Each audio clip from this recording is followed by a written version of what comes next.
comprenons ce que nous écoutons. Amen. C'est très important de comprendre la parole de Dieu. Comme je te le dis, si on ne comprend pas une parole, on ne peut pas la mettre en pratique. Si tu n'as pas compris ce que Dieu a dit, tu ne peux pas pratiquer. Tu n'auras pas la force pour le faire. On a la force pour pratiquer la parole de Dieu quand on la comprend. Et quand on la comprend de la bonne manière, quand on peut connaître la volonté de Dieu qui émane de sa parole. Alors, ce matin, je voudrais qu'on puisse s'entretenir dans Luc chapitre 16.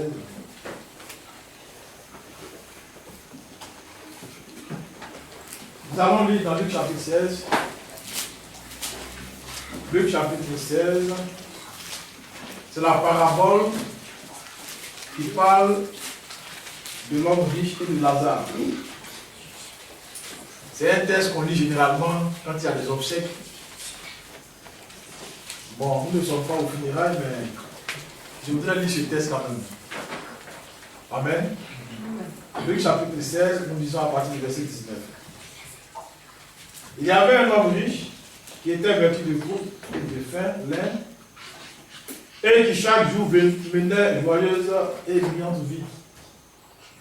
Un pauvre nommé Lazare était couché à sa porte, couvert d'ulcères et désirait de se rassasier des miettes qui tombaient de la table du riche. Et même les chiens venaient encore lécher ses ulcères. Le pauvre mourut et il fut porté par les anges dans le sein d'Abraham. Le riche mourut aussi et il fut enseveli. Dans le séjour des morts, il leva les yeux et tandis qu'il était en proie au tourment, il vit devant Abraham et Lazare dans son sein. Il s'écria, Père Abraham, aie pitié de moi et envoie Lazare pour qu'il trempe le bout de son doigt dans l'eau et me rafraîchisse la langue, car je souffre cruellement dans cette flamme.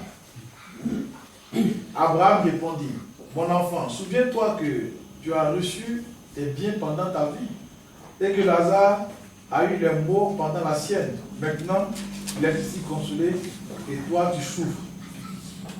D'ailleurs, il y a entre nous et vous un grand abîme afin que ceux qui voudraient passer d'ici vers vous ou de là vers nous ne puissent le faire.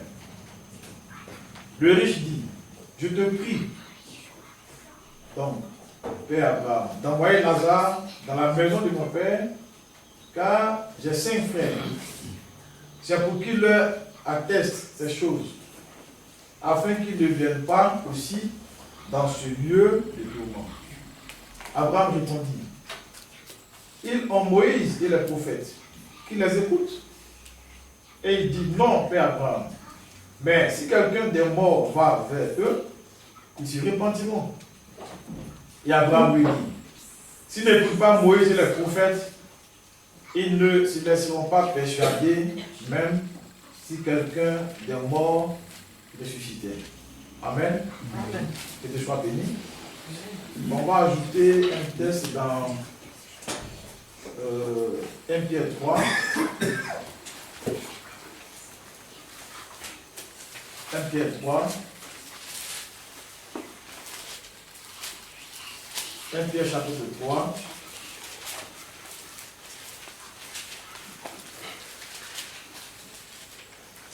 Pierre chapitre 3. À partir du verset 18.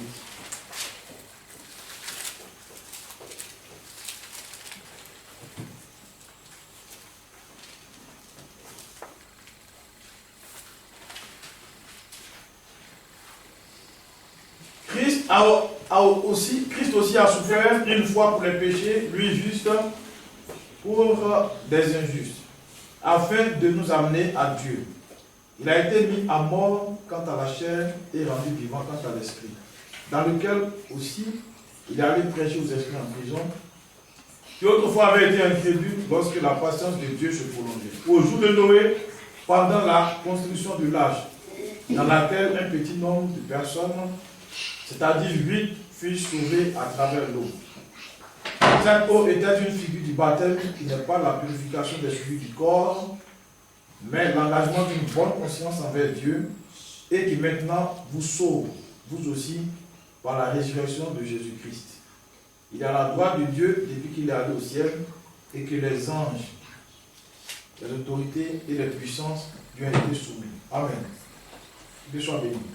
Amen. Je vais séparer ces deux enfants parce qu'ils lui gênent énormément. Séparer la petite chambre de celui-ci. Parce qu'ils font du bruit. Apprenons aux enfants qu'ils doivent savoir se tenir dans la maison de Dieu. Il faut commencer tout petit. Et puis on grandit avec. Amen.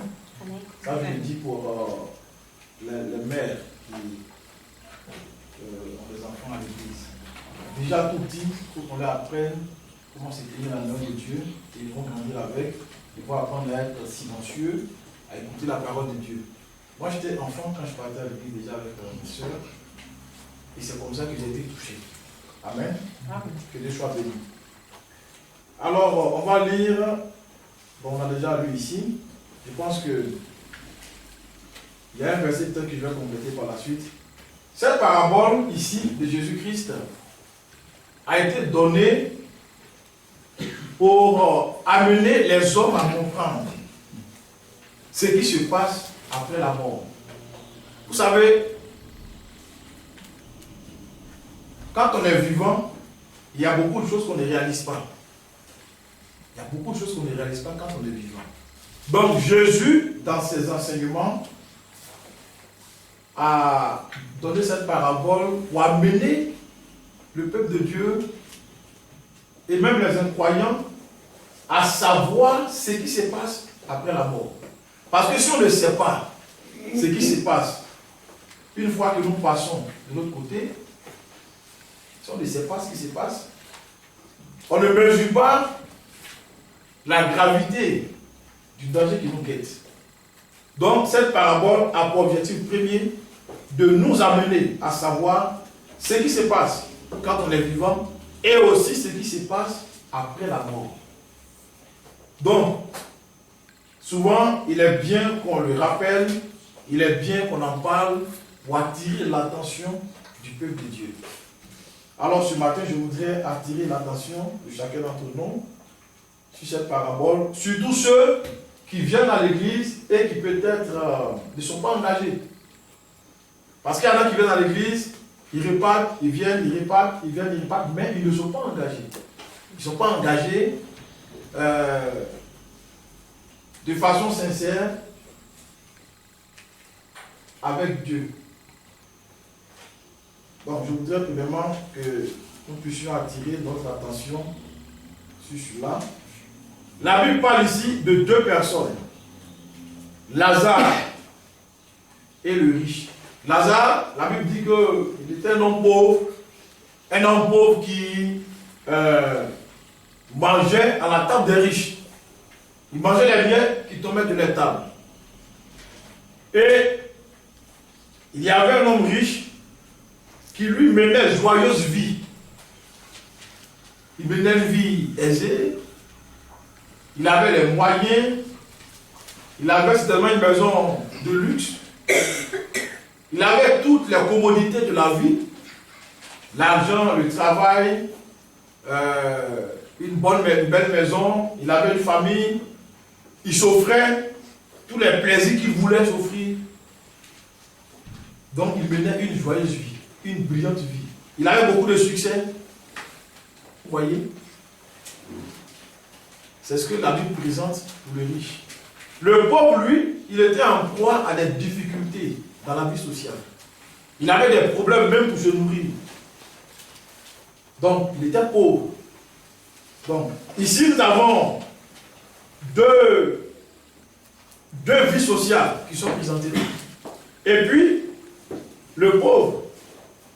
C'est vrai qu'il était pauvre. C'est vrai qu'il ne mangeait pas à sa faim. C'est vrai qu'il était malade. Mais il avait la foi. Il avait la foi en Dieu. Il avait la foi dans la résurrection après la mort. Parce que le problème de l'homme, ça a été la mort. Donc, quand le Christ est venu, Il était venu pour donner l'espérance à l'humanité. Il est venu pour faire comprendre aux gens qu'il y a un nouveau royaume, une nouvelle vie après la mort, et qu'il faut croire justement en Jésus-Christ pour expérimenter cette vie après la mort. C'est ce qu'il a dit. Donc, il était important de croire dans la résurrection des morts. Et Lazare, lui, il croyait dans la résurrection des morts. Il croyait qu'après la mort, il y avait une nouvelle vie. Et par rapport à cette nouvelle vie, il a réglé sa vie sur la terre ici. Parce que par rapport à cette nouvelle vie après la mort, il faut régler sa vie sur la terre ici. C'est par rapport à la mort qu'on règle la vie ici. C'est par rapport à la mort qu'on vit sur la terre. On ne vit pas pour vivre. On vit sur la terre par rapport à la mort. Qu'est-ce qui va se passer après la mort? C'est par rapport à cela qu'on vit sur la terre. C'est par rapport à cela qu'on prend des dispositions. Et le Seigneur ici, il nous montre que parmi ces deux personnes, il y avait une, donc Lazare, qu'on trouvait pauvre, qu'on trouvait démuni, qui était malade, dont les chiens léchaient, les ulcères. Vous voyez, aujourd'hui, si on voit un tel homme qui a des plaies sur le corps, que les chiens lèchent, bon, on va le fuir. On n'osera même pas s'approcher de lui. Mais lui, il avait une chose importante, c'est qu'il croyait dans la résurrection des morts. Et il avait en lui une nouvelle vie. Il avait la foi en Dieu. Mais le riche, lui, il vivait sa vie comme il voulait. Il n'avait pas de soucis concernant une vie après la mort. Donc, la Bible dit que Lazare est mort, et puis il fut porté par les anges dans le sein d'Abraham. Regardez le départ de ces deux-là. Quand Lazare est mort, il a été porté par des anges dans le sein d'Abraham. Ceux qui sont chrétiens, qui ont la vie éternelle, quand ils meurent, ce sont des anges qui viennent les prendre. C'est les anges qui vont à leur rencontre. Et une fois que l'âme sort du corps, les anges viennent le prendre, c'est-à-dire les anges qui font sortir l'âme du corps. Donc ils viennent le prendre et ils l'amènent dans le sein de Dieu. Mais regardez ce qui a été dit pour le riche. Le riche mourut aussi et il fut enseveli. C'est tout. Amen. Il est mort, il a été enseveli. Par contre, Lazare, quand il est mort, des anges sont venus le prendre et ils l'ont porté dans le sein d'Abraham. À l'époque, le lieu de celui de mort était sous la terre. Et là-bas, dans le celui de mort, il y avait d'un côté ceux qui croyaient en Dieu et de l'autre ceux qui étaient faits pour la perdition. Les deux étaient dans le même lieu, mais c'était séparés par un gouffre. C'est quand Jésus est venu qu'il est monté avec les vivants. Ceux qui ont cru dans l'ancien temps, il est monté avec eux dans le paradis. Eux, ils sont montés en haut, dans le ciel, dans le paradis. Voilà. Mais le séjour des morts est resté juste là en bas. Donc les deux lieux sont maintenant séparés par des cieux. Pas seulement par un gouffre. Maintenant, après l'œuvre de la croix, celui qui meurt, s'il n'est pas chrétien, il va dans le séjour des morts. C'est sous la terre. C'est le lieu de tourment. Et celui qui est chrétien, qui a la vie, quand il meurt, il va au paradis. C'est le lieu de repos. C'est pour ça que Jésus a dit au brigand sur la croix, aujourd'hui même, tu seras avec moi dans mon paradis. Et aujourd'hui même, ils sont morts, le même jour, les deux, ils sont morts. Ils ont été crucifiés ensemble. Donc ils sont morts et ils sont allés au paradis. C'est le lieu où attendent tous ceux qui ont la foi, qui ont la vie éternelle. En attendant la résurrection des morts, c'est le lieu d'attente.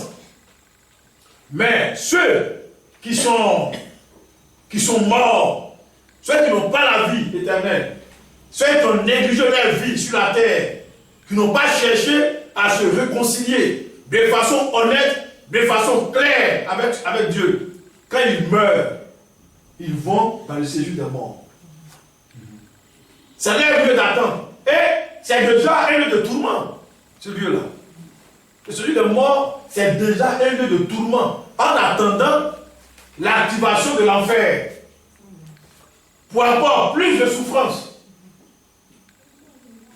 souffrance dont le temps n'est pas déterminé. La Bible dit que c'est une souffrance de longue durée, mais ce n'est pas déterminé.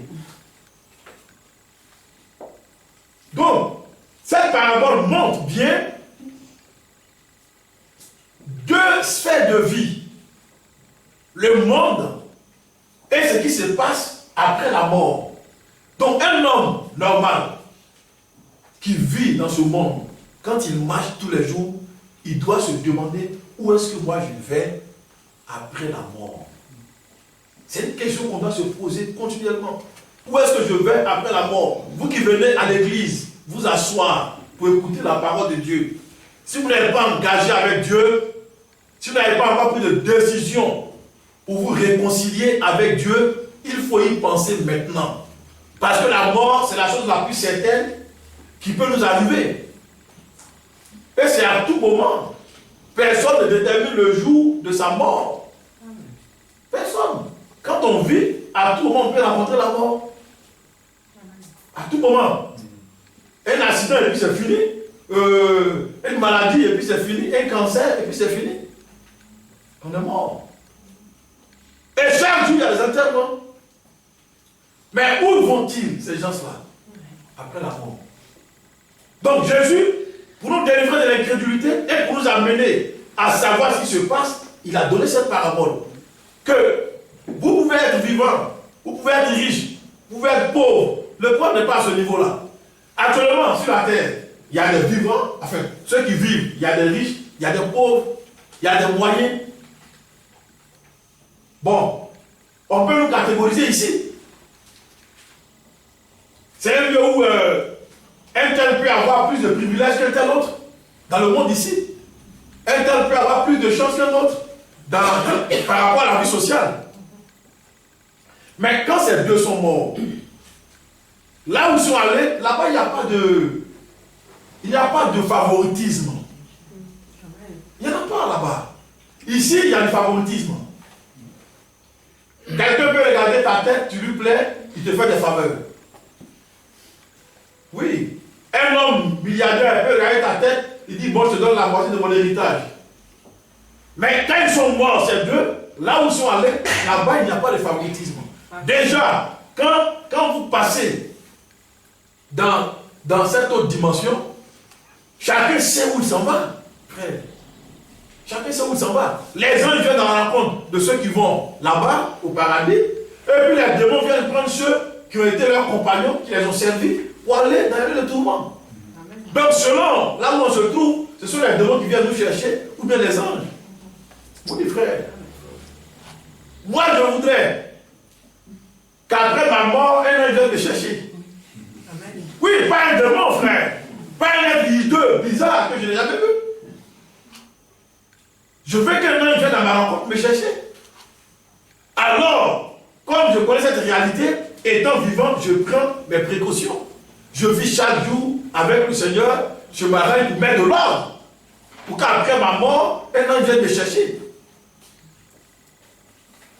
Donc, c'est une réalité qui est devant nous.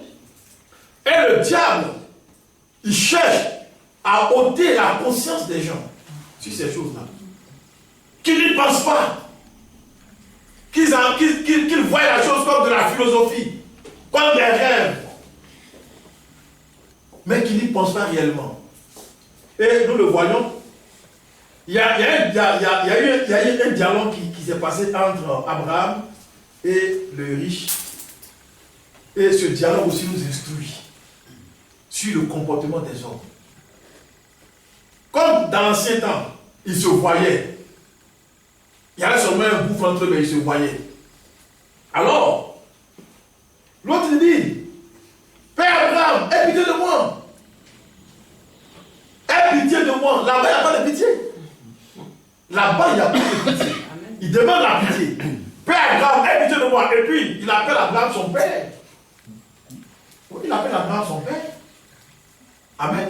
Amen. Comme quoi il y a les fils d'Abraham en enfer. Oui, il y en a. Parce que Abraham a des fils charnels et puis il a des fils spirituels. Amen. Oui. Le pauvre, il était enfant d'Abraham par la foi. Mais ce riche ici, lui, il était dans la chair. Donc, là-bas, il dit, Père Abraham, aie pitié de moi. Et envoie Lazare pour qu'il trempe le bout de son doigt dans l'eau et me rafraîchisse la langue. Car je souffre cruellement dans cette flamme. Il était déjà dans les flammes. Et il a vu son voisin, quelqu'un qu'il a reconnu, qui mangeait les dessus de sa table. Alors il lui demande de l'eau à boire, frère. Mais ce riche ici, il avait de l'eau à boire. Il avait tout ce qu'il lui fallait, des jus à boire, du café à boire, du thé à boire. Il avait tout à sa table. Il avait une table garnie, ce riche-là. Mais après la mort, il est devenu misérable. Il n'avait plus rien. Il était ramené à sa simple personne. Misérable. Dans les pleurs, dans les souffrances. Réclamant juste un peu d'eau à boire. Vous voyez ce que la mort fait de l'homme. C'est pour ça que Dieu nous appelle à l'humilité, à la simplicité, à la communion, à la paix avec lui. Et cet homme ici, il devait être un homme hautain, un homme orgueilleux, qui marchait sur tout le monde. Parce que s'il était un homme bien, frère, il aurait aidé Lazare. Il lui aurait donné à manger, mais parce qu'il tombait à sa table. Mais il était un homme méchant, un homme qui vivait sans se soucier des autres. Il n'avait pas affaire à eux. Sa vie était guidée seulement par le gain, par la vie matérielle, par les affaires de la vie. Il n'était pas intéressé par les autres. Et il y a des chrétiens qui veulent vivre comme ça, ils vivent leur vie comme ça, ils ne s'occupent pas des autres, ils s'en foutent des autres, ils ne savent même pas qui est leur voisin, ils ne peuvent pas lui dire bonjour. Il y a des chrétiens comme ça. Ils veulent se mettre à la mode des Occidentaux. La civilisation occidentale, c'est une civilisation primitive. Par rapport à la foi chrétienne, c'est une civilisation primitive. L'évolution de la vie, ce n'est pas les iPads, les iPhones, tout ce que nous voyons, c'est pas ça. Pour nous les chrétiens, l'évolution, c'est pas ça. L'évolution chez nous, c'est l'amour. Oui frère, c'est l'amour, c'est la joie, c'est la paix. C'est ça l'évolution chez nous. Notre monde n'est pas comme le monde des hommes. Quand je verrai les hommes s'aimer véritablement, s'entraider véritablement, avoir de la compassion les uns pour les autres, je dirais les hommes vont évoluer. Le reste, c'est primitif. Quand on peut détruire des vies humaines, lâcher des bombes sur des nations, sur des peuples, pour de l'argent, frère, c'est pas la civilisation. Je suis désolé. C'est pas la civilisation. Notre intelligence doit être renouvelée pour que nous puissions connaître les choses qui viennent de Dieu. Parce que tout cela nous conduit à la perdition. Donc, cet homme ici, il vivait comme il voulait, et puis il meurt. Il se rend compte que ce que les gens disaient au sujet de la mort était vrai. Parce que déjà sur la terre, il avait entendu que s'il ne met pas de l'ordre dans sa vie avec Dieu, qu'il meurt, il ira en enfer. Dans un lieu de tourment, il avait entendu ça, mais il n'y a pas cru. Il a pensé que c'était un jeu, que c'était de l'amusement. Il a pensé que les gens le trompaient, que les gens s'amusaient. Et c'est comme ça. Beaucoup pensent que la parole de Dieu, c'est des imaginations, c'est pas vrai. C'est des choses pour apaiser la conscience des gens. Oui, il y en a qui pensent comme ça. Il y en a qui pensent que la parole de Dieu, c'est pour apaiser la conscience des gens. C'est pour faire des gens un peu bien, socialement, des gens respectueux. Ils pensent que c'est la morale. Mais ce n'est pas la morale. C'est la vérité, frère. Amen. Oui, c'est la vérité. Ce que le Seigneur décrit ici, c'est ce qui se passe effectivement après la mort. Amen. Oui. Donc, lui, le riche, il s'en est rendu compte seulement qu'il est descendu là-bas. Mais n'attendons pas d'aller là-bas pour nous en rendre compte. Ici, déjà, et c'est ça qui fait la foi. La foi, c'est ce qui saisit ce qu'on ne voit pas à l'œil nu. C'est ça la foi. Avoir la foi, c'est ça. C'est saisir ce qu'on ne voit pas à l'œil nu. Donc, lui, le pauvre, par exemple, il a saisi ça. Il a compris ça. Et il a marché par rapport à cela. Mais le riche, il ne l'a pas fait. Alors Abraham lui dit, mon enfant, souviens-toi que tu as reçu tes biens pendant ta vie. Quand tu vivais, tu étais à l'aise. Et le fait qu'il ait reçu des biens pendant sa vie n'était pas pour Dieu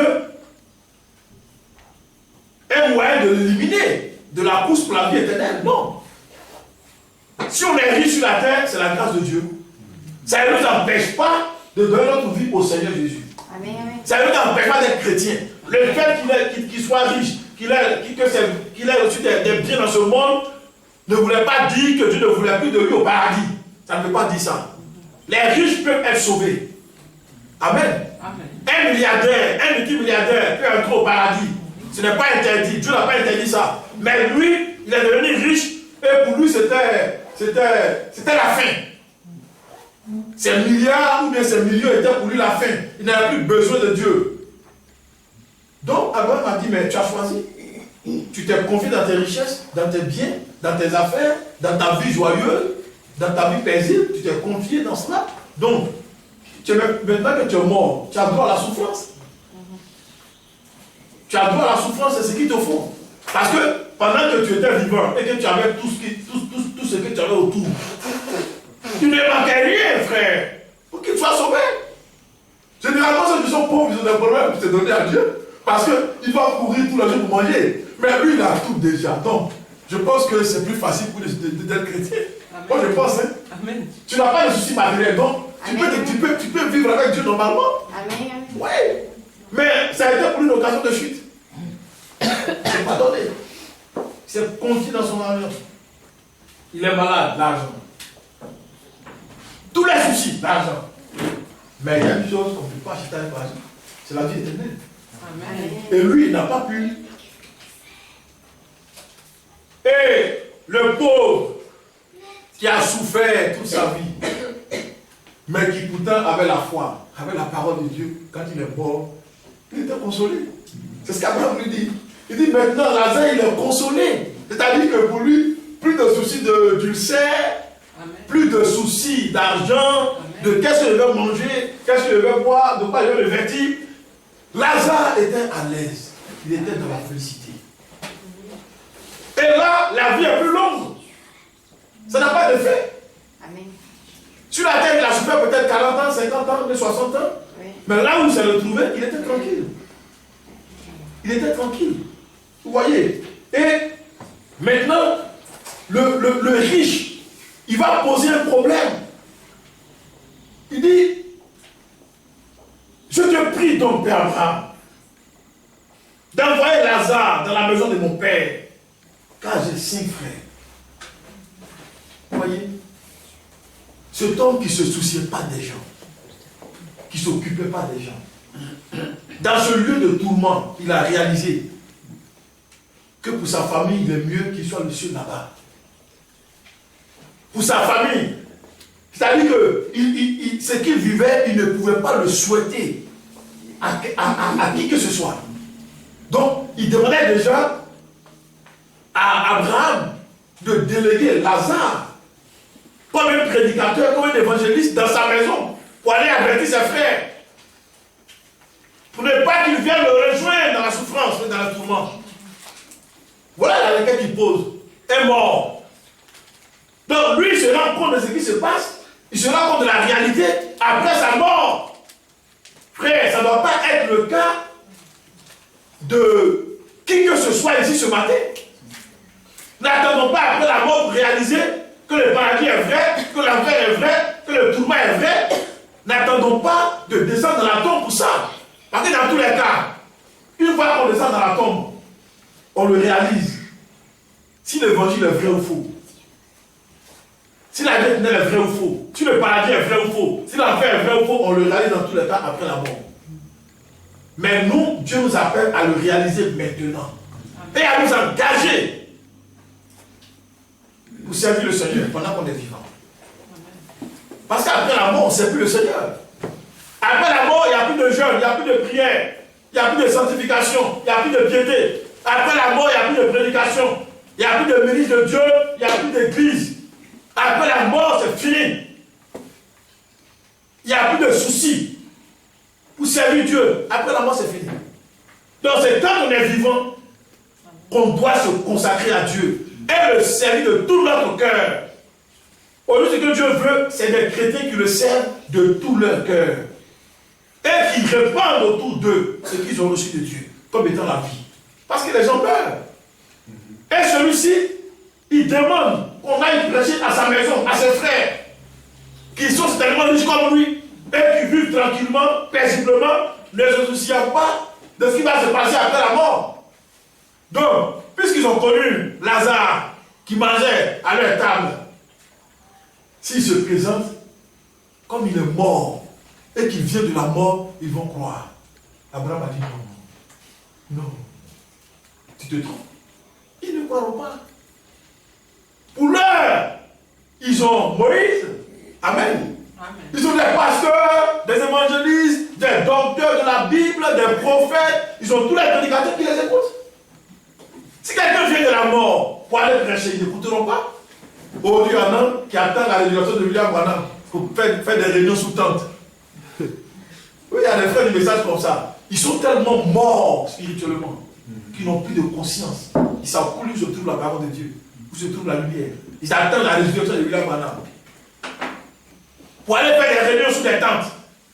Ce n'est pas un sauvement que les gens croiront. S'ils ne croient pas aujourd'hui, demain ils ne croiront pas, même si quelqu'un devenait des morts. La prédication est pour les vivants. Et c'est apporté par les gens qui sont vivants. Amen. Oui. Si tu es incrédule maintenant, quand tu prêches la parole de Dieu, c'est pas quand un prophète va venir des morts que tu vas croire. Ce n'est pas vrai. Il lui a dit ce n'est pas vrai. Ils ne croiront pas. Quand toi, tu dois voir ce que tu as cru. Tu n'as pas cru, mais tu as entendu. Oui, j'ai entendu, mais tu n'as pas cru. Donc ce n'est pas quand Lazare va devenir des morts que tes frères vont croire. C'est une illusion. C'est une illusion. Si ton père qui est mort, ou bien ta mère qui est morte, ou bien ton papa pasteur qui est mort, te parle dans un rêve, ou bien si tu apparais dans la chambre, qui te parle de Dieu, peut-être que tu vas croire. Non. Le jour du salut, c'est là qu'on se tient. Le jour où Dieu nous a parlé par une bouche quelconque. Oui.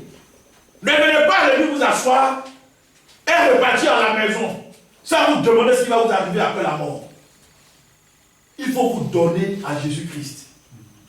On vient écouter la parole de Dieu pour se donner, pour s'engager avec le Seigneur. La vie chrétienne, c'est un engagement. Amen. Oui, c'est ce qu'on a lu dans 1 Pierre 3. C'est un engagement. Un engagement de bonne conscience. Amen. Oui. Quand tu crois en Christ, il faut l'attester. Il faut le témoigner, il faut le dire publiquement. En t'engageant avec lui. Amen. En te faisant baptiser en son nom. Amen. Oui, frère. C'est ça la parole de Dieu. Et le baptême, c'est un engagement de bonne conscience. Amen. Mais on ne peut pas dire qu'après 20 ans, 30 ans, 40 ans, on n'a pas une bonne conscience. Qu'on ne sait pas faire la différence entre le bien et le mal. Amen. Amen. On le sait, frère. On le sait. Quand on est vivant, tel on réalise qu'on est vivant, on doit réaliser qu'on doit vivre aussi après la mort. C'est un engagement de bonne conscience. Donc ne venons pas pour repartir sans nous examiner à fond, pour savoir où on se trouve. Il faut qu'on s'examine pour voir est-ce qu'on a expérimenté une réelle nouvelle naissance en Jésus-Christ. Quand on s'est donné au ciel, est-ce qu'on est né de nouveau véritablement? Parce que celui qui va au paradis, c'est le nouvel homme. C'est le nouvel homme qui a été régénéré par la parole de Dieu. Le nouvel homme, c'est celui qui est né de nouveau, qui a expérimenté la vie éternelle et qui a l'assurance de son salut. C'est lui qui va au paradis après la mort. C'est lui qui est sauvé. Ne soyons pas des religieux. Des gens qui viennent et qui repartent. Qui viennent et qui repartent. Réalisons que pendant que nous sommes vivants, nous avons des engagements à prendre vis-à-vis du Seigneur Jésus-Christ. Pour celui qui veut être sauvé après la mort. Et je t'ai donné cette parabole pour ça. Il dit, c'est pour qu'il lui atteste ces choses, afin qu'il ne vienne pas aussi dans ce lieu de tourment. Il se soucie de ses frères. Mais il est trop tard. Il est trop tard. On ne peut pas se soucier des vivants. Quand nous sommes morts, quand tu es mort, tu es mort. Et nous, les parents, c'est quand nous sommes vivants qu'on doit éduquer nos enfants dans les voies du Seigneur. Une fois qu'on est mort, on les laisse sur la terre, c'est fini. S'ils ne sont pas chrétiens, le monde fera d'eux ce qu'il veut. Pendant qu'on est vivant, on les éduque dans le voie du Seigneur. On leur apprend à prier. On leur apprend à connaître Christ, à marcher avec lui. Pendant que nous sommes vivants. Amen. Oui. Si on a des parents à qui on veut parler de Dieu, on doit le faire pendant qu'on est vivant. Après la mort, ce n'est plus possible. Après la mort, on ne fait plus rien. Tout s'arrête pour nous. Et c'est pour ça qu'on ne doit pas remettre à demain ce qu'on peut faire aujourd'hui. Quand on est vivant. Pour nous, la vie, c'est tous les jours. Amen. C'est tous les jours. Les gens attendent souvent les funérailles pour chercher à s'asseoir tranquillement et puis écouter la parole de Dieu. Ça, c'est comme ça. Quand les gens deviennent religieux, ça, c'est l'esprit religieux. Je me souviens, j'ai été dans une région, dans notre pays, aux obsèques d'une sœur en Christ. J'ai prêché cette parole. Et le matin, il y a une dame qui est venue me voir. Elle m'a dit, ah, pasteur, hier nuit, je ne tenais pas sur mes pieds par rapport à ce que j'ai entendu. Cette parole m'a touché. Je lui ai dit, et puis elle me dit merci. Je lui ai dit, non, sœur, tu n'as pas à me remercier. Donne-toi à Jésus-Christ. Donne ta vie, donne ton cœur à Jésus, tu n'as pas à me remercier. C'est Dieu qui t'a parlé, donne ta vie à Jésus. Tu vas justement pas s'accomplir pour toi cette parole. Tu vas réaliser la chose après la mort. Mais c'est trop tard. La vie chrétienne, ce n'est pas du sensationnel. Non. Ce n'est pas des émotions. Ce n'est pas une vie de l'esprit. La vie chrétienne, c'est une réalité. Un chrétien doit expérimenter le salut. Il doit expérimenter la nouvelle naissance, le Saint-Esprit. Et il doit avoir l'assurance de son salut. Avoir de l'assurance dans le Dieu qu'il sert pendant qu'il est vivant. Il doit réaliser tout ça.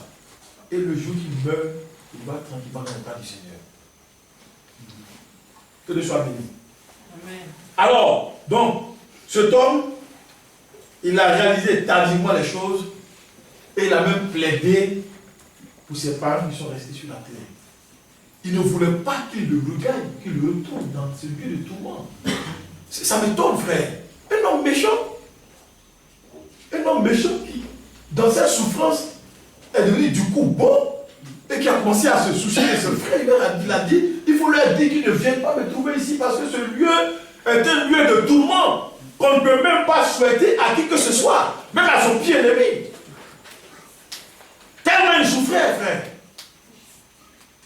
Tellement il souffrait. Mais c'était pas possible. C'était pas possible. Et il dit, Abraham répondit, ils ont Moïse et les prophètes, qui les écoutent. Écoutez les prédicateurs qui passent dans vos églises, écoutez-les. Amen. Amen. Écoutez-les, frères. C'est en les écoutant qu'on reçoit la vie. Amen. La vie se trouve dans la bouche des prédicateurs que Dieu a envoyés. C'est écrit dans Romains 10. Amen. Comment les gens vont croire s'il n'y a personne qui parle? Amen. Ce n'est pas possible. Il faut qu'il y ait des gens que Dieu envoie qui parlent, qui prêchent la parole de Dieu, qu'on écoute. Et c'est en écoutant qu'on reçoit la vie. Qu'ils écoutent Moïse et les prophètes. Qu'ils écoutent la parole de Dieu, qui donne la vie, et ils auront la vie. Les morts ne peuvent pas revenir de la mort, venir prêcher. Il faut qu'ils écoutent ceux qui sont vivants. Amen. Oui, il faut écouter les prédicateurs. Et il n'y a pas à avoir des imaginations. Si on écoute la parole de Dieu, et que notre cœur nous interpelle par le Saint-Esprit, on doit prendre garde. On doit prendre garde. Comme Paul l'a dit, si aujourd'hui tu entends la voix de Dieu, n'endurcis pas ton cœur. Amen. Il ne faut pas endurcir ton cœur. Il faut accepter la parole de Dieu. Amen. Et celui qui n'est pas sûr, qui s'est bien engagé, qui se réengage avec le Seigneur. Parce qu'à tout moment, on peut redresser notre orientation. Chaque jour est un jour de grâce. Celui qui est venu s'asseoir, qui n'a pas réellement pris dans son cœur un engagement véritable de marcher avec le Seigneur, il a tout le temps pour se mettre en ordre avec le Seigneur. En Côte d'Ivoire, il y a un frère qui a vécu une espèce dans une église, un pasteur. En fin d'année, il a rebaptisé une sœur en Christ, qui était dans l'église depuis peut-être 30 ans, ou bien 25 ans, elle a vécu dans l'église. Le culte est fini. La soeur est venue le voir. Elle dit, pasteur, je vais me baptiser. Le frère a dit, mais tu es baptisé. Tu es ici à Christ, tu es baptisé, ça fait longtemps. Elle a dit non. C'est aujourd'hui que j'ai compris. C'était une vieille soeur, elle avait 30 ans dans l'église, frère. Moi j'étais étonné. Le frère a eu ce témoignage. Il dit, c'est aujourd'hui que j'ai compris. Donc je vais me baptiser. Il a hésité parce qu'il ne comprenait pas. C'était la première fois que ça lui arrivait. Mais comme elle voulait, il allait le baptiser. Et quand il lui a imposé le mec, il a prié pour elle, elle a reçu le Saint-Esprit. Elle a reçu le Saint-Esprit-là. Et elle a vu que quelque chose s'est passé dans son cœur, dans sa vie. Réellement. Mais tout ce temps qu'elle était assise là, frère, qu'est-ce qu'elle faisait? Où était-elle? Au paradis? Ou bien en enfer? Moi, je ne sais pas. Mais si elle mourait, frère, on allait avoir des réunions. On allait avoir des occasions funèbres. Pour dire, oh, que Dieu soit béni, notre soeur a persévéré dans l'église pendant 20 ans, pendant 30 ans. Aujourd'hui, elle est entrée dans le sein du Père pour aller se reposer. Ne sachant pas réellement sa condition spirituelle. On aurait fait tout ça. Mais la réalité, elle serait en train de la vivre. En dehors de nos yeux. Parce que nous, on ne verrait rien. On ne verrait rien. Quand on vient s'asseoir, on espère, on croit que tout le monde est sauvé. Amen. Amen. Oui, frère. Mais chacun sait ce qui se passe dans son cœur. Si réellement il a engagé avec le Seigneur ou pas. Si réellement il a expérimenté la vie éternelle ou pas. Si réellement il a expérimenté le Saint-Esprit ou pas. Ça, c'est chacun qui le sait. Mais je voudrais nous dire ce matin, on ne doit pas attendre après la mort pour réaliser ce qui se passe. Jésus t'a déjà informé de ce qui se passe après la mort. C'est cette parabole. Et quand les frères ont écouté ça, ils ont compris qu'il existe véritablement un lieu de tourment et puis un lieu de paix. Après la mort. Après la mort, il y a une vie. La vie continue, frère. Notre vie s'arrête pas au cimetière. Mais c'est pendant que nous sommes vivants que chacun doit réaliser ce qui se passe. Et puis aller de l'avant. Alors, donc Abraham il a répondu, il lui a dit que s'ils n'écoutent pas Moïse et les prophètes, ils ne se laisseront pas persuader, même si quelqu'un des morts ressuscités. Ils ne peuvent pas se laisser persuader. Souvent, on pense que les miracles vont sauver les gens. On pense souvent que les miracles vont sauver beaucoup de gens. Ce n'est pas tout vrai, frère. Parce que quelqu'un qui est revenu de la mort pour prêcher, ça c'est un miracle. N'est-ce pas?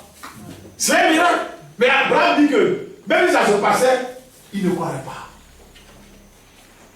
On a déjà vu un cas comme ça en Afrique, au Nigeria, il n'y a pas trop longtemps, pendant une réunion d'un pasteur allemand, comment il s'appelle? Le grand évangéliste allemand, qui travaille beaucoup en Afrique. Il est allé, et pendant cette réunion, il y a un pasteur qui était mort, il était à la mort, on lui a mis les formules et tout ça. Et sa femme a reçu vraiment dans son cœur quelque chose.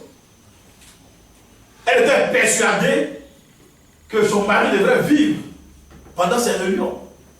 Elle allait prendre son corps à la mort. À la mort. Elle allait prendre son corps à la mort. Il était mort depuis plusieurs jours. Et elle a transporté là-bas à la réunion. Donc la réunion se tenait et elle est passée par une autre entrée, petite entrée, et les gens ont vu. Ils se sont dit, mais madame, elle a dit non, j'ai mon mari, c'est un pasteur, il est mort, mais je crois que si on prie pour lui ici, il va vivre. Bon, comme il y avait une onction dans le lieu, il y avait une onction divine dans le lieu. Et c'était un cas pratique. Alors, les assistants du pasteur ont pris le corps dans une salle à côté et ils ont commencé à prier. Pendant que la réunion se tenait dans la grande salle, à côté, ils priaient, ils priaient, ils priaient, ils priaient, ils priaient. Et à un moment, l'homme a commencé à bouger. Ils ont senti que son corps devenait chaud. Quelqu'un qui est mort, à qui on a mis le formol, parce que le témoignage, c'est ça. Ils ont dit que, généralement, quand les gens meurent, bon, souvent on prie, à part Lazare, qui a fait plusieurs jours qui pourrissaient. Bon, généralement, les élections de moi, les témoignages, c'est dans ça que les gens meurent, et puis dans les mêmes jours, dans les mêmes heures, on prie pour eux, ils reviennent dans la vie. Mais lui, il a passé plusieurs jours à la mort. On lui a fait le formol, frère. Son corps a chauffé. Parce que quand le corps est venu dans la salle, là, ils ont commencé à filmer l'événement. Quand le corps est venu dans la salle, ils ont commencé à filmer l'événement. Il est mort à la suite d'un accident. Ils ont prié. Son corps a commencé à chauffer. Après, ils lui ont enlevé des trucs dans les narines. Et il a commencé à bouger. Ils ont commencé à masser son corps, à le masser. Ils l'ont massé jusqu'à ce que le sang circule normalement. Il est revenu à la vie. C'est un pasteur. Il a rendu son témoignage. Il prêche. Mais il y en a qui ne croient pas. Oui, il y en a qui ne croient pas. Tous ne croient pas. Mais il est revenu. C'est mort. Oui, et il a expliqué ce qu'il a vu là-bas. Il a vu des gens, même des pasteurs, des gens qui ont volé de l'argent, des gens qui ont fait toutes sortes de choses. Il y a des chrétiens là-bas, en enfer. Des gens qui confessaient Jésus et qui ont commis des erreurs graves, des péchés qu'ils n'ont pas confessés, ils sont là-bas. Il a dit beaucoup de choses maintenant qu'ils ne croient pas. Ça s'est passé tout près de nous au Nigeria. Donc, un mort peut revenir à la vie. Mais tous ne croiront pas. Il peut y avoir des miracles, miracle sur miracle. Tous ne croiront pas. Jésus a eu combien de disciples en Israël? Par rapport au miracle qu'il a eu à faire, combien de disciples est-ce qu'il a recueilli en échange? Il a même guéri 10 lépreux. Sur les 10 lépreux guéris, un seul est revenu vers lui pour lui dire merci. Et vous êtes donné à lui. Les 9 autres ont continué leur chemin. Ils sont partis. Ils ne sont même pas revenus pour dire merci Seigneur. Ils ne sont pas revenus pour se repentir, pour se donner à lui. Un seul est revenu sur les 9. Mais c'est un miracle. Tu vois dans la lèvre sur ton corps, quelqu'un te purifie. La moindre des choses, frère. C'est de revenir sur ses pas. Parce que dès qu'ils l'ont vu, il leur a dit, allez-y vous présenter au sacrificateur. C'est en partant que le miracle a eu lieu. Ils devaient revenir sur leur pas. Ils ne sont pas revenus. Un seul est revenu, les autres ont continué leur chemin. Parce que ça ne les intéresse pas. C'est après leur mort qu'ils vont réaliser qu'il y a un lieu de tourment et puis il y a un paradis qui existe. Mais pendant qu'ils sont vivants, ils ne veulent pas les réaliser. Ça ne les intéresse pas après. Donc nous qui venons à l'église, qui avons l'occasion d'entendre la parole de Dieu, prenons des engagements fermes avec le Seigneur Jésus-Christ. Acceptons de nous donner entièrement à lui. Parce que le temps dans lequel nous sommes, c'est un temps où on ne doit pas avoir des cœurs partagés. On n'est pas loin du but. Dieu n'est pas traité avec nous tant que nous avons un cœur partagé. Un cœur qui n'est pas entièrement à lui. On ne donne pas son cœur à Dieu à 90%.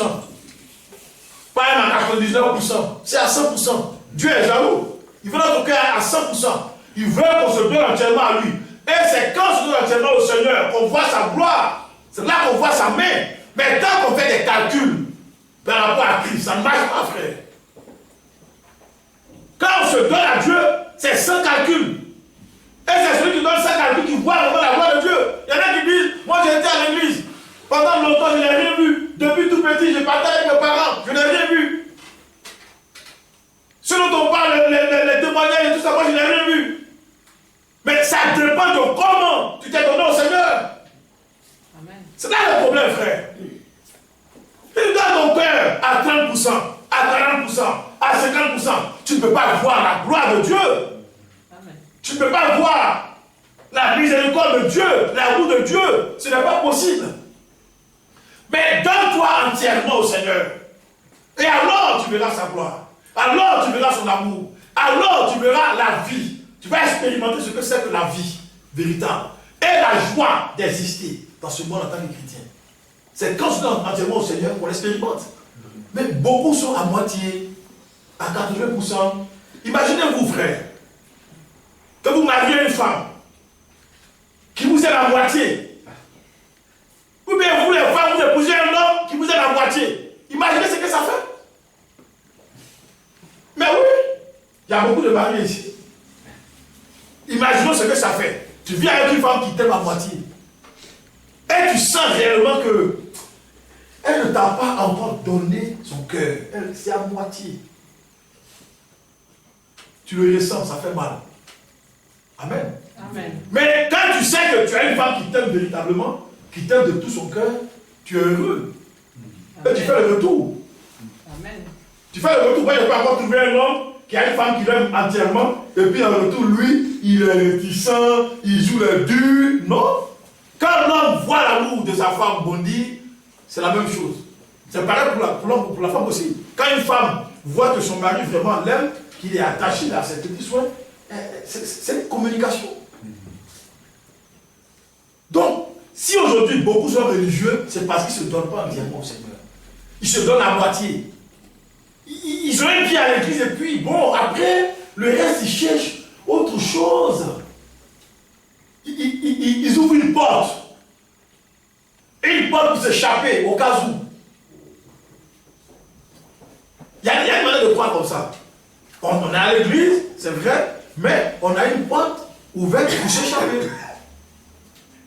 Et par cette porte, tout peut passer. Tout peut passer par cette porte.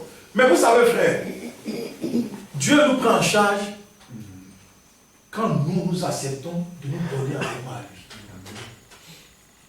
Parce que Dieu nous a créés avec la possibilité de dire non. C'est ça le problème du non. Nous avons été créés avec cette possibilité de dire non. C'est ça que l'Écriture dit, que ton oui soit oui, que ton non soit non. Donc un homme qui peut dire non, c'est un problème. Donc donne-toi entièrement à Jésus, donne-toi à 100%. Que ton oui soit oui. Oui au Seigneur, c'est oui. Et les conséquences vont suivre. Amen. Oui, les conséquences vont suivre. Amen. Tu verras la gloire de Dieu. Tu verras l'amour de Dieu. Tu vas expérimenter la vie. Tu vas expérimenter le Saint-Esprit. Tu vas expérimenter la paix, la joie de vivre. Et tes problèmes, Dieu va les régler. À commencer par les problèmes sociaux. Jusqu'aux problèmes spirituels, Dieu va régler tout ce qu'il faut, frère. Mais si on n'est pas engagé, si on ne se donne pas entièrement, si on est à moitié au Seigneur, ça sera difficile pour nous de voir la gloire de Dieu. Et dans le temps où nous sommes, je pense que c'est un temps où on doit vraiment s'engager de manière résolue avec le Seigneur, pour que lui-même il prenne en charge notre vie. Et je vais vous dire, frère, Dieu, c'est un mystère qu'on découvre au fur et à mesure. Mais vraiment le secret pour découvrir la profondeur de Dieu, c'est vraiment de nous engager véritablement. Et le premier commandement l'a dit. C'est pour ça que c'est le premier commandement. Tu aimeras connaître ton Dieu de tout ton cœur. Amen. C'est le premier commandement que Dieu a donné à l'homme. Amen. Parce que tout commence par là. Tout commence par là, frère. Les commandements ne sont pas là en vain. Tout commence par là. Et c'est le premier. Tu aimeras l'éternel ton Dieu de tout ton cœur. Tu veux te donner à Dieu, donne-toi de tout ton cœur. Faut pas le faire à moitié, à 70%, à 80%, à 99%, il ne faut pas le faire. Il faut le faire à 100%. Donne-toi entièrement à Dieu. Amen. Donne tout ton cœur. Amen. Dieu veut tout ton cœur. Amen. Amen. Il ne veut pas la moitié, frère. Amen. Il ne veut pas la moitié, ça ne l'intéresse pas. Un cœur donné à Dieu à moitié, ça ne l'intéresse pas. Dieu veut tout ton cœur. Donne tout ton cœur. Amen. Sans hésiter. Amen. Fais-le pour voir la gloire de Dieu. Fais-le pour être en paix. Amen. Une bonne fois pour toutes. Donne ton cœur. Tout ton cœur. Et là, vraiment, tout ton cœur, frère. Sinon, tu ne peux pas avancer. Tu ne peux pas évoluer. N'attendons pas après la mort pour réaliser la vie éternelle. vous réalisez le salut, vous réalisez le tourment, ça existe. Le Seigneur l'a dit, c'est la vérité. Amen. Que Dieu soit béni. Ne soyons pas des religieux, frères. Dieu n'a pas besoin de ça. Les religieux, Dieu n'en a pas besoin. Si on veut être chrétien, on est chrétien. On ne veut pas être chrétien, on n'est pas chrétien. Amen. L'autre position, c'est la position dangereuse. Le fait de croire qu'on est chrétien alors qu'on ne l'est pas. Le fait de croire qu'on est sauvé alors qu'on n'est pas sauvé. Et ça, le prophète l'a dit. Frère Branham m'a dit que le grand problème qui va arriver à plusieurs, c'est la désillusion. Dans les têtes de Satan, il a parlé de ça. Et c'est la désillusion. Parce qu'il y a des gens qui croient qu'ils sont sauvés, alors qu'ils ne sont pas sauvés. Il dit que c'est une grande désillusion. C'est la désillusion. Ils croient qu'ils sont sauvés, et puis à la fin du compte, ils se rendent compte qu'ils ne sont pas sauvés. Ils ont seulement vécu une vie religieuse. Ils n'ont pas d'expérience personnelle avec le Seigneur. Mais frère, le salut c'est une expérience. La vie éternelle c'est une expérience. La mère de Dieu c'est une expérience, c'est pas une doctrine. Le baptême de l'Esprit Saint c'est une expérience. Et quand on lit l'Écriture, on voit comment les gens ont expérimenté Dieu. Ils ont donné leur cœur entièrement au Seigneur. Parce que Dieu veut le cœur de l'homme. C'est le cœur qu'il veut. Ce n'est pas notre imagination. Quand Dieu est venu vers nous en Christ, il ne s'est pas donné à moitié. Non. Quand Dieu est venu à nous, il ne s'est pas donné à moitié. Il s'est donné entièrement, totalement à nous. Donc il attend le retour. Et le retour doit être vraiment de tout notre cœur. Ne nous trompons pas nous-mêmes. Ne nous flattons pas nous-mêmes, frère. On n'a pas besoin de se flatter. On n'a pas besoin de ça. Ça ne sert à rien. Dieu est trop grand. Et Dieu est plus grand que nous, frères. Dieu est plus grand que nous. Dieu est plus grand que notre cœur. Dieu est plus grand que notre vie. Dieu est plus grand que nous. À tous les niveaux, Dieu est plus grand que nous, frères. Donc on n'a pas besoin de se flatter dans la présence de Dieu. On n'a pas besoin de flatter un voisin, un frère en Christ, un parent. Tu n'as pas besoin de ça. Ce dont on a besoin, c'est de nous donner entièrement au Seigneur Jésus-Christ. Et celui qui se donne dans les épreuves, dans les tempêtes, dans les vagues, il a de l'assurance. Vous ne savez pas ce qui va arriver ici en Europe. Si vous n'avez pas un cœur entièrement donné au Seigneur, mais comment est-ce que vous allez avancer? Pour ce qui est des épreuves, moi je viens d'un pays où on a vécu beaucoup d'épreuves et on n'en a pas fini. Quand ça arrive, ce qui te reste, c'est Dieu. C'est Dieu qui te reste. Ceux qui n'ont pas Dieu, ils font autre chose. Mais quand ça arrive, c'est Dieu qui te reste. Sinon, c'est des problèmes, frère. Donnons-nous entièrement au Seigneur. Dans cette église, donnons-nous entièrement au Seigneur. C'est la gloire en Christ. C'est la gloire de la parole de Dieu. Donne-toi entièrement, alors tu peux expérimenter le bonheur, la joie, la paix, la vie, l'amour. Tout ce que le Seigneur a dit à notre sujet. Il a dit c'est des projets de bonheur et de paix. Pas des projets de souffrance. Un chrétien est appelé à avoir la paix. Et la paix, l'Écriture dit que ce n'est pas la paix que le monde donne. Il y a une paix que le monde donne. Tu as un bon emploi, tu as un bon salaire, tu as une maison, un mari, ou bien une femme, des enfants qui grandissent bien, tu as tout à ta disposition, tu es en paix. C'est un semblant de paix. Mais la vraie paix, c'est ce que l'Évangile donne. Amen. Cette paix est immuable. Cette paix ne bascule pas. Elle est tranquille, elle est posée. Dans la difficulté, dans l'épreuve, cette paix est là. Même quand on a plus de travail, cette paix est là. On a de l'assurance. Et Lazare, dans sa misère, avait de l'assurance. C'est la grande différence entre lui et le riche. Frère, donne-nous entièrement au Seigneur. Et quand on se donne entièrement au Seigneur, lui, il se charge pour le reste de notre vie. Amen. Il règle nos problèmes. Dieu règle les problèmes. Amen. Jésus est venu à nous pour régler nos problèmes, frère. Ne les gardons pas par là devant nous pour en souffrir seul. Comme sur le temps orphelin, on n'est pas orphelin. Un chrétien n'est pas abandonné. Amen. Oui, frère, ça fait honte à Dieu. Que de gagner les problèmes des affaires, alors on a la solution déjà. Ça fait honte à Dieu. Ne pouvons pas prendre nos fardeaux, les porter, jusqu'à nous écrouler, frère, sous les fardeaux. Amen. Non, ce n'est pas le salut, ça. Le salut, la vie éternelle, c'est que celui qui est chargé se décharge auprès du Seigneur. Et Dieu règle ses problèmes.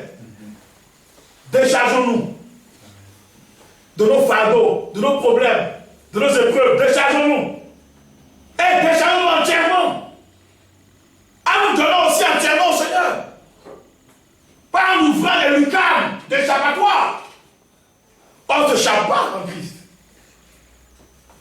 Oui, parce qu'il y a des gens comme ça. Ils ouvrent une porte où ils peuvent s'échapper, au cas où. Mais au cas où, pour aller où? Pour faire quoi? Non, c'est non. Lui, c'est lui. Non au monde, c'est non au monde. Oui en Christ, c'est oui en Christ. Amen. Il n'y a pas de demi-mesure. Amen. Amen. Ceux qui sont dans la demi-mesure, ils ne peuvent pas voir la gloire de Dieu. Ceux-là, ils restent à l'église pendant 20 ans, 30 ans, 40 ans, 50 ans. Ils ne peuvent pas dire réellement qui est Jésus-Christ et ce qu'il a fait pour eux. Et quand vous les voyez, ils raisonnent. On découvre beaucoup de gens qui raisonnent. Leur vie est remplie de raisonnements. On ne sait pas d'où est-ce qu'ils les tiennent. Vous parlez de la parole de Dieu, ils se rebuffent. Vous leur parlez de la vérité, la lumière, ils se rebuffent. Ils se tiennent comme ça. Mais vous n'avez pas Jésus-Christ. Vous n'avez pas Jésus-Christ. Alors que Dieu nous aime. Amen. Amen. Et que sa grâce et sa paix soient sur nous. Qui nous donne vraiment de comprendre, de réaliser ce qu'il a fait pour nous. Et que nous puissions nous engager réellement avec le Seigneur. On se donne entièrement au Seigneur. Parce que au lieu Dieu veut des cœurs vraiment à lui, pas des cœurs partagés. Vous vous souvenez, en Israël, au temps d'Élie, qu'est-ce qu'Élie a dit aux enfants d'Israël? Parce qu'ils étaient habitués au culte de Baal. Isabelle a pris tout le pouvoir avec ce faux prophète. Et ils ont prêché dans Israël. Ils ont répandu leurs enseignements. Ils ont érigé des hauts lieux en Israël. Et les enfants d'Israël partaient adorer dans ces lieux-là. Donc, un moment était venu où ils ne savaient plus réellement où se trouvait Dieu, l'Éternel. Il leur a dit, ne clochez pas des deux côtés. Ne clochez pas entre Baal et l'Éternel. On ne peut pas comparer les deux. Amen. Ne clochez pas. Parce que eux, ils clochaient. Et justement, c'est ce que Dieu n'aime pas, les cœurs partagés. Mais dans notre génération, les mêmes démons sont devenus. C'est pour ça que Christ a dit, dans Luc 17, il a dit, souvenez-vous de la femme de Lot. Mettez en garde les chrétiens de la fin des temps. Il dit, souvenez-vous de la femme de Lot. La femme de Lot, on connaît son histoire. Elle a quitté Sodome et Gomorrhe physiquement, mais son cœur était attaché à Sodome et Gomorrhe. Elle n'était pas délivrée. Et quand l'ange a dit, courez dans la montagne, ne vous arrêtez pas, elle a dû jeter un regard en arrière et elle est restée là. Une statue de ciel, elle est restée là. Elle n'a plus bougé. Elle est morte, elle est restée là. En souvenir. Pour nous, frère. Amen. Voilà. Elle est restée là, figée. Parce que son cœur était encore attaché au monde. Son cœur était attaché à ses affaires. Qui était là-bas, comme un moment, elle est restée là. Voilà. Pourtant, elle a dit, sauve-toi pour ta vie. Va aller sur la montagne, c'est là-bas, le repos. Elle est restée là, figée. Tant qu'on ne se donne pas entièrement au Seigneur, on ne peut pas expérimenter quoi que ce soit en Jésus-Christ. Amen. Non, frère. Je sais de quoi je parle. Je suis passé par là. On fait semblant, on peut faire semblant d'adorer Dieu. On parle de ce qu'on sait. On ne parle pas de choses qu'on ne sait pas. On parle de ce qu'on sait. On peut faire semblant. Mais, on peut faire semblant pour un temps. On ne peut pas faire semblant pour toujours. Et on peut dire, confesser qu'on aime Jésus. confesser. Moi j'aime Dieu, moi j'aime Jésus, on peut le dire. Mais on n'aime pas Jésus du bout des lèvres. L'amour, ce n'est pas du bout des lèvres. L'amour n'est pas une confession. L'amour, c'est une œuvre. L'amour, c'est l'action. L'amour est pratique. L'amour est palpable. L'amour est vivante. Dieu a dit, tu aimeras ton Dieu de tout ton cœur, de toute ton âme, de toute ta force. C'est ce qu'il a dit. C'est ce qu'il a dit. C'est le premier commandement que Dieu a imposé à l'homme qui veut adorer. L'homme, l'adorateur. C'est le premier commandement que Dieu a imposé. Et c'est par rapport à l'amour qui est en nous que nous travaillons, qu'on agit, qu'on adore Dieu. C'est par rapport à l'amour que nous avons. Frère. Mais si on n'aime pas le Seigneur, on le dit du bout des lèvres, mais dans la réalité, on n'aime pas le Seigneur. Ça ne peut pas aller, frère. Dieu a besoin d'hommes dans cette église. Quand je parle, ne regardez pas loin. Dans cette église, ici à Lausanne, Dieu a besoin d'hommes et de femmes qui se donnent entièrement et totalement à lui. Il veut des cœurs pour travailler au milieu de vous, frère. Il en a besoin. Des cœurs partagés, ça ne fait pas le travail de Dieu. Ça n'accomplit pas la volonté de Dieu. Ça ne manifeste pas la puissance de Dieu. Ça ne règle pas les problèmes des cœurs partagés. Dieu a besoin de cœurs qui ne sont pas partagés. Des cœurs entièrement, totalement à lui, frère. Pas des cœurs religieux. Pas des cœurs muets. Pas des cœurs fermés. Il n'en a pas besoin de cœurs fermés. Dieu veut des cœurs ouverts. Des cœurs remplis de vie, d'amour, de paix, de joie. Amen. Des cœurs ouverts qui vont vers les autres, qui partagent, qui prient, qui communient avec le Seigneur. Des cœurs ouverts, frère. Vous n'êtes pas des Suisses. Vous êtes des chrétiens. Amen. Je connais une Suisse qui m'a dit, les Suisses sont très fermés. Je lui ai dit, les chrétiens sont ouverts, ils ne sont pas fermés. Amen. Chaque nation a ses démons. Chez nous, il y en a. L'un des démons ici, c'est le démon fermé. Il ne s'ouvre pas. Mais l'évangile a cassé cette porte. Un chrétien, c'est un homme ouvert. Un homme rempli de vie, d'Esprit Saint, de joie, de paix. Dieu veut des cœurs ouverts, des cœurs remplis d'amour, des cœurs remplis de vie, qui accomplissent sa parole, frère. Oui, nous ne sommes pas comme les autres. Si on veut marcher selon le monde, on n'accomplira pas la volonté de Dieu, frère. On doit se résoudre à marcher dans la volonté de Dieu pour accomplir sa parole. Que son nom soit béni. Amen. On dit Amen. Amen. Alléluia. Amen. On peut dire Amen. Amen. Il y en a qui ne veulent pas dire Amen. Disons Amen. C'est la parole de Dieu, frère. Amen. Amen. Amen. C'est la parole de Dieu. Eh, prenons la parole de Dieu avec joie. Eh, venez pour nous laver, pour nous purifier, pour nous sanctifier, Amen. pour nous délivrer, frère. Et moi, je suis heureux parce que la parole de Dieu, c'est ce qu'il me faut. Amen. Amen. Amen. Quand tu as des problèmes, ce qu'il te faut, c'est la parole de Dieu. Ce n'est pas tes raisonnements. Et je suis plus à l'aise quand je suis à la chair. Parce que là, Dieu me parle. Amen. Amen. Je parle, vous avez l'impression que c'est pour vous, mais c'est pour moi aussi. Dieu me parle. Amen. Mes frères, Dieu me parle aussi. Dieu nous parle. Amen. Dieu nous parle. Dieu me parle des cœurs partagés. Nos cœurs doivent être entièrement au Seigneur. Et comme je l'ai dit hier, lui, aujourd'hui, il est en train de travailler dans les cœurs. Le retour de Christ se réalise dans le cœur de chacun d'entre nous d'abord. Jésus viendra dans les nations en passant par notre cœur. Il ne passera pas ailleurs. Il n'y a aucune autoroute dans les nations ici pour accueillir Jésus-Christ. L'autoroute que le Seigneur va emprunter, c'est ton cœur, c'est mon cœur. Donc, à ce moment, si le cœur est partagé, son retour sera difficile, frère. Mais si nos cœurs sont ouverts, alors Dieu peut trouver son chemin. Il peut trouver son chemin. Si nos cœurs sont ouverts. Si nous lui donnons notre cœur pour qu'il y travaille. Parce que Dieu doit travailler dans notre cœur pour que son retour soit bien fait. Amen. Oui, c'est son passage. Vous voulez vous rendre quelque part dans une ville. Et puis il n'y a pas de route. Vous faites comment? Vous attendez. Et si il doit avoir la route. Mais il faut que la route soit bien tracée. La route de Christ pour venir dans les nations, c'est dans ton cœur. Il faut que ton cœur soit entièrement à lui. Il faut que ton cœur soit disposé à lui. Il faut qu'il travaille dans ton cœur. Et nous sommes dans ce temps où Jésus a dit. Il a dit qu'à cause des progrès de l'iniquité, l'amour du plus grand nombre se refroidira. Mais notre amour pour le Seigneur ne doit pas se refroidir, frère. Amen. On doit continuer d'aimer Dieu de tout notre cœur, de toute notre âme.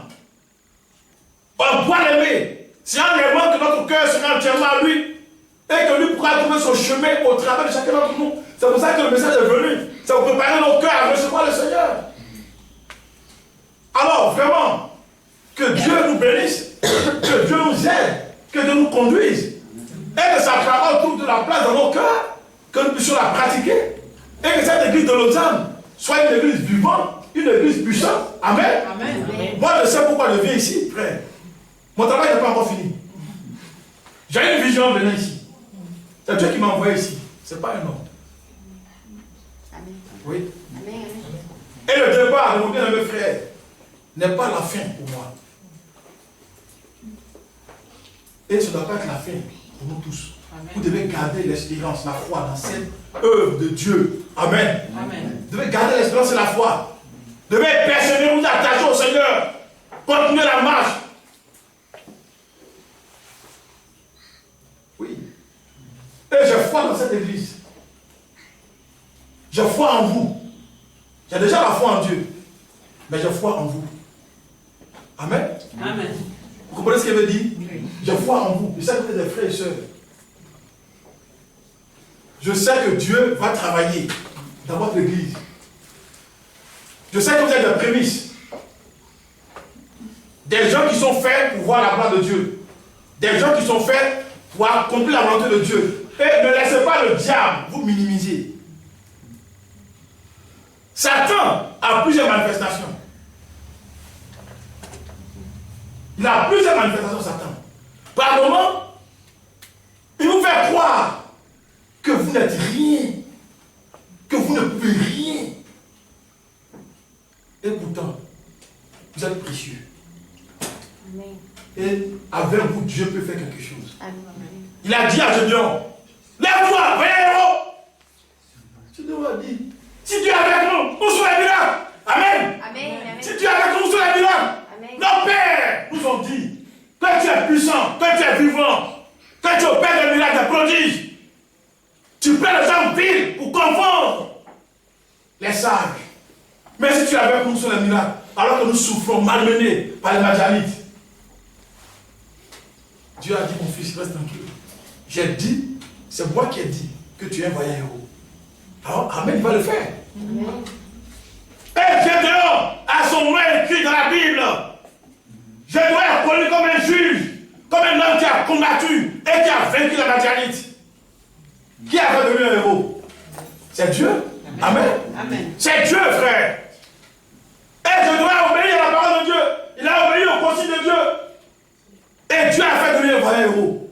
Il a commencé par lui dire, va, ramène ton père. Et démolis. Démolis le culte qui est là-bas. C'est ce qu'il a fait. Moi, je confiance en vous. Celui qui a la parole de Dieu, il est déjà avantagé. Il a tué le Seigneur. Alors, prions Dieu qu'il nous fasse avancer. Prions Dieu et marchons dans l'humilité. Prions Dieu pour qu'il nous aide. Les problèmes que nous avons sur le chemin, sur la voie, ce sont des manifestations de Satan. Mais ça passe. Dieu est fidèle. Ce qu'on doit regarder, c'est la vision spirituelle. Amen. L'aboutissement de la voie dans laquelle on se trouve. Que Dieu nous bénisse.